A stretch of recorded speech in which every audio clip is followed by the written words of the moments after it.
Hello, welcome to the Tudor Cottage Diaries. My name is Heidi and this is just a brief video to show you how we added colour to our sitting room. I'm currently sat in front of a blazing fire. It's cold outside and I'm going to show you where we painted with this beautiful Farrow & Ball blue. So I'm going to hand over to my husband. He's the master with the paintbrush, and I will show you the reveal at the end. I would really appreciate it if you clicked like and subscribe. It really helps the algorithms and it really helps my channel grow. But anyway, we're going to slowly start doing up this Tudor cottage and I'm going to take you on the journey with me. So enough about that. Let's get on with some footage of my husband painting the walls between the sitting room and the dining room.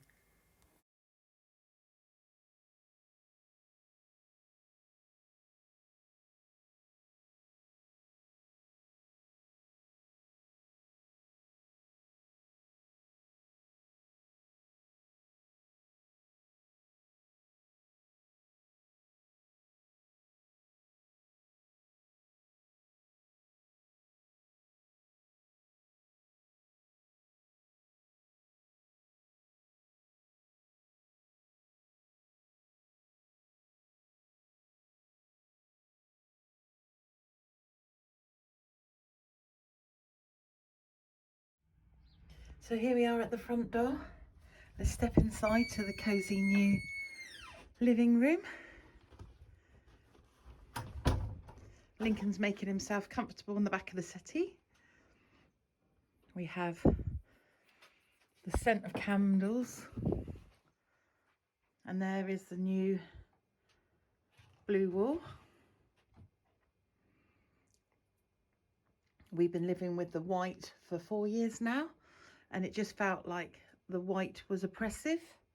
And yeah, it just didn't feel cozy enough. And now we've got a beautiful cozy feel with blue accents. I've also brought the sofas in closer. I'm trying not to move you guys around too much. Away from the walls. This is kind of how we had the cottage originally, and then I pushed the sofas back to the walls to create more space. But we don't need the space.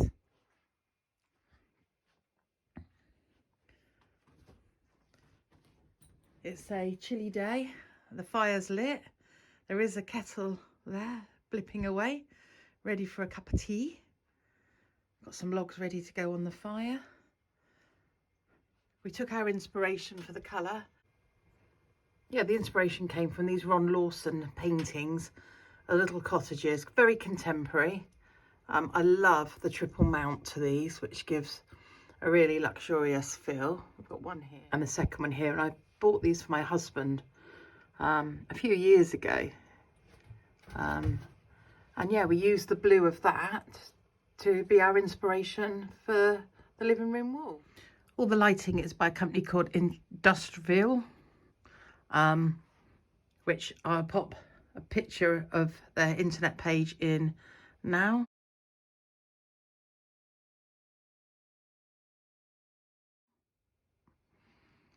These sofas we've had since we've been married, leather sofas. So the sofas we've had for a very long time, at least 23 years. This unit here is a new purchase or a new old purchase. I don't think it's vintage. I think it is something that's a repro, but we've had to adapt it because someone had painted it in the past and we stripped it back. And yeah, and I just like the look of it. And next to it, we have got a 1920s coal scuttle, which I've had for a very, very long time. And then a Chinese basket for carrying things, which we got from the Pack House Antique Centre. And in there, we've got our rugs for the cooler, colder climes. I haven't styled this yet because I don't know what to do. I'm really stuck for ideas, so I'm going to have to jump online. The mess in the next room over is because we're redoing the bathroom at the moment. So that is very cluttered and got a bathtub in it and a unit that my husband's building. The miniature oak barrel for Cadiz sherry, we use as a little table and put our drinks on it. This is the dog area. He gets a Fortnum and Mason trunk. So the bottom one is all his toys, and then the top one's all his treats. And Lincoln doesn't help himself to treats. He will sit there and wait for treats. The radiators in this room were upgraded about 5 years ago. I don't think I have the name of the company that did those.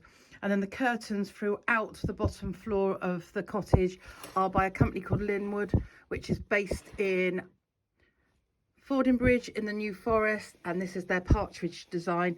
They're really heavily weighted. These did cost an arm and a leg. I'm really glad we did them. I fell in love with the partridge design, and they've got weights in them, and they are interlined, and they're absolutely beautiful. Also on the fireplace, we have got this Highland Cattle wooden head, which we purchased from our local pub of all places.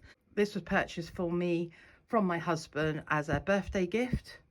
And we also keep our matches in this metal container with a strike on the side. From this view, you get a really good feel of all the beams. I don't have to duck in here. It's quite a high ceiling height, considering. My son has to duck. Oh, just here, apparently that is an elephant's stirrup for an elephant saddle. I only have one of them.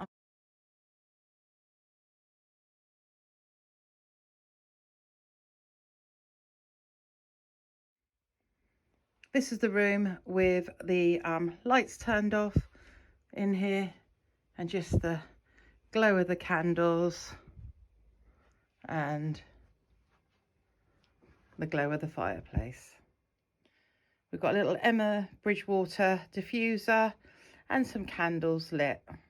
Yeah, these little tiles are from a shop in Romsey called Kit and Caboodle, and we've got initials for each of us, and these were £3.50 each.